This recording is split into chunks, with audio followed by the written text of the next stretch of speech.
Good morning. So I woke up this morning and the 8 dozen eggs that I put in the other day are done and ready. So you can see here, this is about it's about two and a half dozen right here. And this is it is a moisture meter. Kind of just lets me know if there's still any moisture left. That's normal. 0, 0, 0, 0. Okay. And so what I usually do is I kind of break it up a little bit.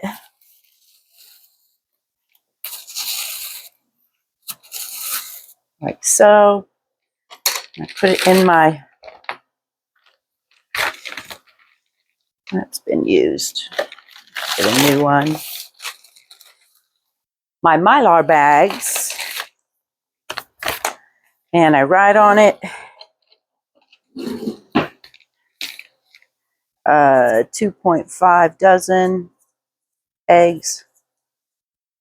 And today is 5/23/24. And I kind of put them in the bag like this.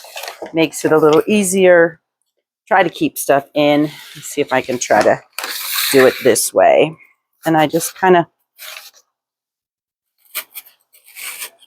see it's all flaky.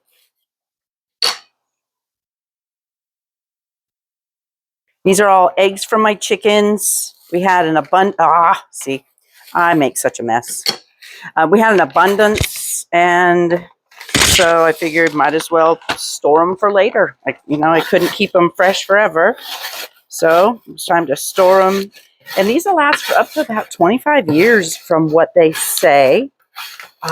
They reconstitute really, really well, and they taste great.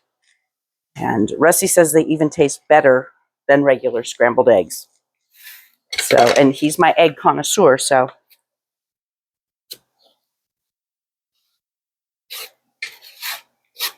So get them all in there.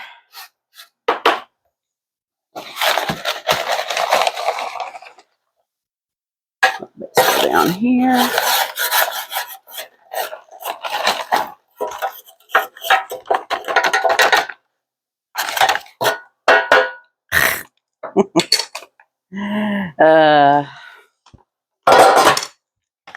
Then, very important, is a oxygen absorber. And you can see here, there's a pink indicator. See there? Yeah, pink indicator that all of these are still good. You just take one, toss it in there,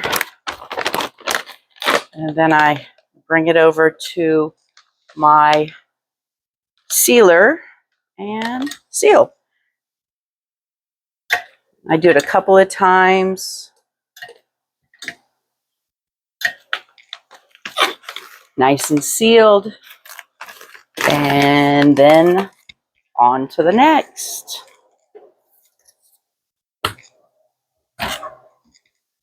Now, if I came and I put the moisture meter in and there was actually moisture still in it, then I would put it back in to dry longer. It dried overnight. And when I woke up this morning, I don't know how long that it had been ready, so I just put it on for an extra, I just clicked it, it goes on for an extra 2 hours. It doesn't hurt to dry extra. Actually, it helps to keep things safe. This is so cool. It's got all kinds of cool patterns in there. So, same thing. 2.5 eggs, dozen, 5/23/24. And I'll just repeat. So I hope you're all having a great day. I have a busy day. It's my favorite day of the week.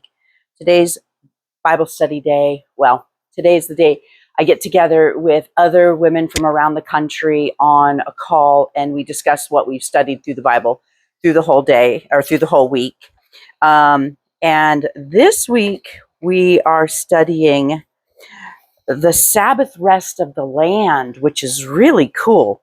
That the Father would even, that he, we know about it now about, sustainable farming practices where you have to let the soil rest and for the nutrients to recover and unfortunately in America we overfarm. But that's actually a biblical principle that the Father put together to, as an actual command that you, every 7 years, you let the land go, you let the land rest. And he even went so far as to, on the 6th year, he makes an abundant harvest to last you for 3 years, for the 6th year, for the 7th year, and for the 8th year. Because if you're letting the land go and rest in the 7th year and not planting, you're not going to have a harvest in the 8th year either. But he promised that if we followed his instructions and his statutes, that he would bless the land and that he would cause the harvest to be like a triple harvest that would last for 3 years. He thinks of everything. And then we also are in the same portion is the Jubilee year, which is, let's see, it's the 70th. The math always gets me, but you go so many, it's called the Shemitah, that's when you let the ground have its Sabbath rest. And then so many of them. And then there's a Jubilee year, which is super exciting because I think it's the 50th year. Yeah, because there's 7, if you 7 times the 7 Sabbath, the Earth Sabbath, then it's 49, and the next year's the Shemitah, or the Jubilee year. And in the Jubilee year, what a brilliant concept, and how wonderful it would be if our world worked this way. But one sec.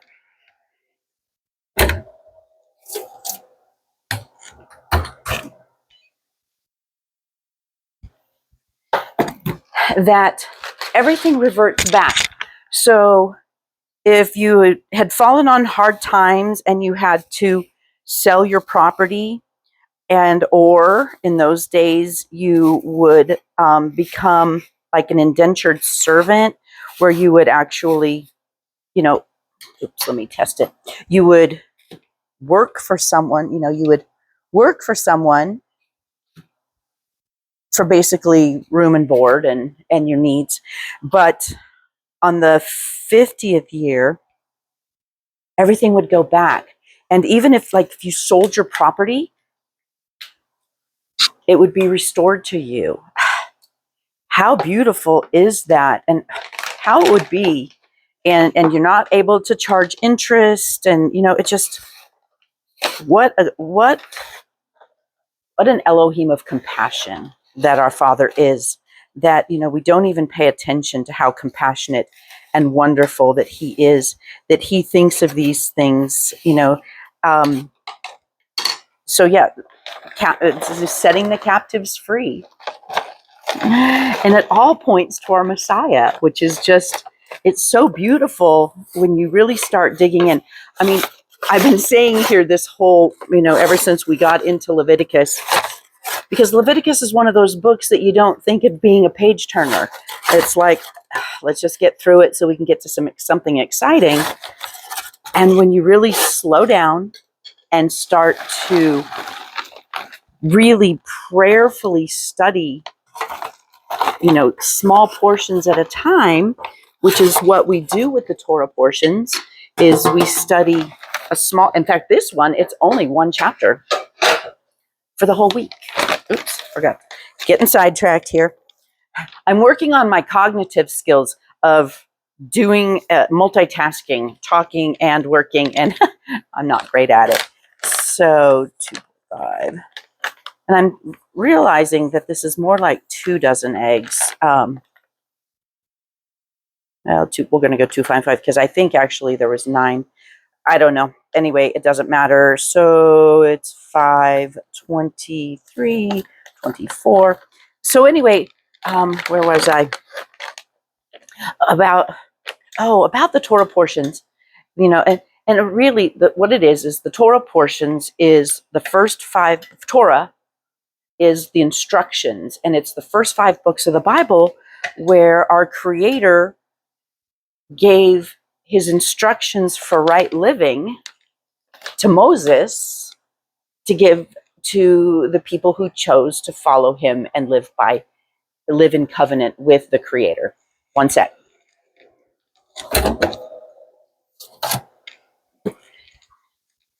And so this is kind of like the oldest Bible study ever, because this has been going on, and this is how they taught the instructions. Oh, did I put a thing in there? I bet I didn't. Okay, I'm going to have to cut that one open. So anyway, this is how they taught the instructions, is they would go through a portion every week, and they have 54 portions, and a couple of them double up during the year, to where every week you read a portion of first 5 books, Genesis, Exodus, Leviticus, Numbers, and Deuteronomy. Those are all the instructions on how right living, on how to people well, how to conduct your business, just how to live right. And so we study a portion of it every week, and you add in some of the prophets and some of the Gospels, and it's so beautiful because it all points to our Messiah. All of it points to Yahusha, the Messiah. So it's just so exciting. It's like a treasure hunt. It's actually like a treasure hunt. You're just digging up treasure as you're going through the portions. Okay, I'm going to put this in ahead of time. So I'm going to close these up because all right. And so, and on Thursdays, we put a new portion out. And what I've been doing is I've actually been reading these portions on YouTube, and I read them, and then through the week, I study it, kind of go through references. Ooh, this one got cold, but I don't think it's wet. It's just cold. Okay, yeah, no, everything's nice and dry. You don't want wet or it'll mold. So, but, so yeah, and you think about it, this is what was read in the synagogues each week on the Sabbath when Yahushua, our Messiah, and the disciples and everything, when they would go. In fact, when they were discussing what to do with the new Gentile converts, and we're talking about the disciples here, they were trying to figure out what to do with how to properly teach the new Gentile converts, because they're coming in from completely other religious practices. And, so basically it was, don't eat food that's been offered to idols. Nothing that's been strangled. Always forget the third one. Something of like, don't be, don't go whoring. Just conduct yourself properly. And then people always miss this next part, and it says, and that the Moses is being taught in the synagogues every week. And what that means is that as they go and learn the Torah, that's what's being taught in the synagogues, the instructions given to Moses being taught in the synagogues every week, the Holy Spirit, the Ruach, will show them where to make adjustments and how to live as he asked us, commanded us, instructed us to live.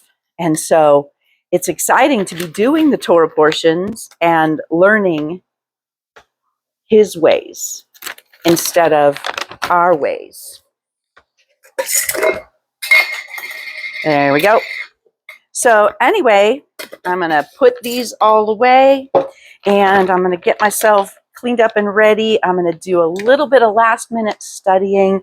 Our call's in a couple of hours, and it's so fun because I'm meeting with women from all over the country who've all been studying. And this is the beautiful thing about the Torah portions is people all over the world are studying the exact same portion at the exact same timing.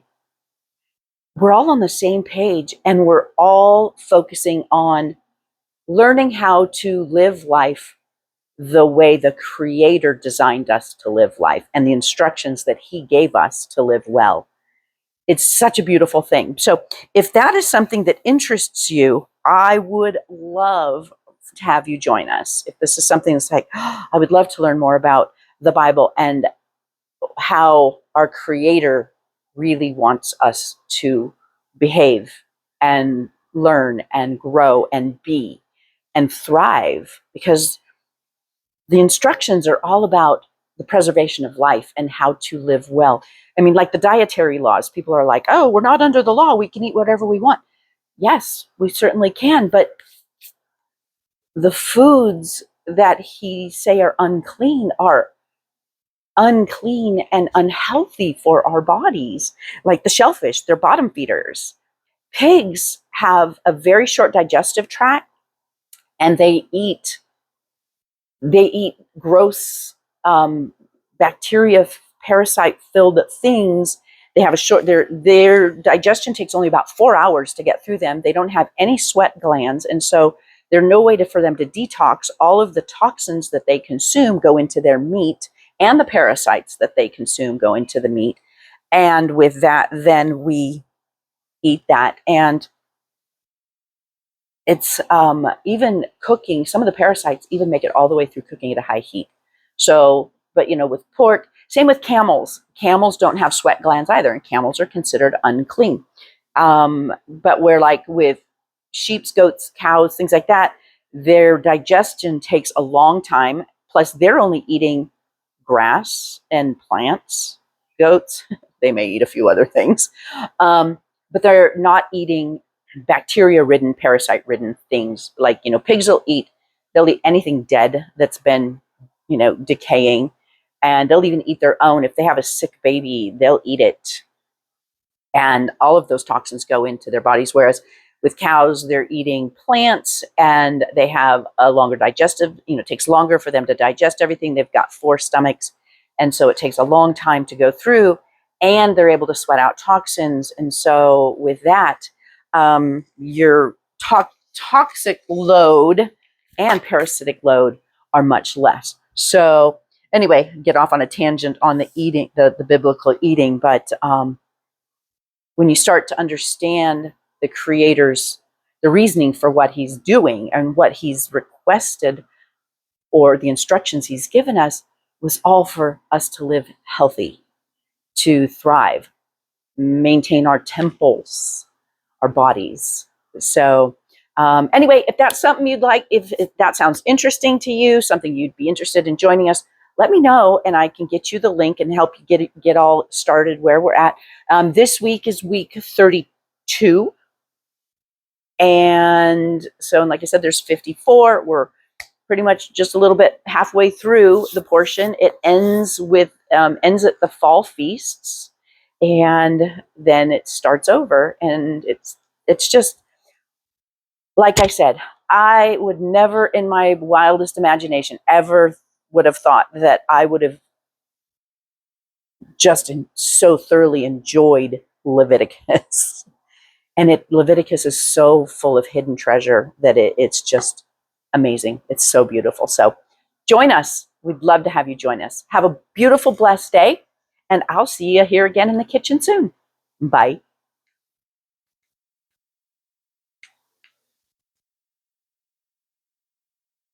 See if it'll work.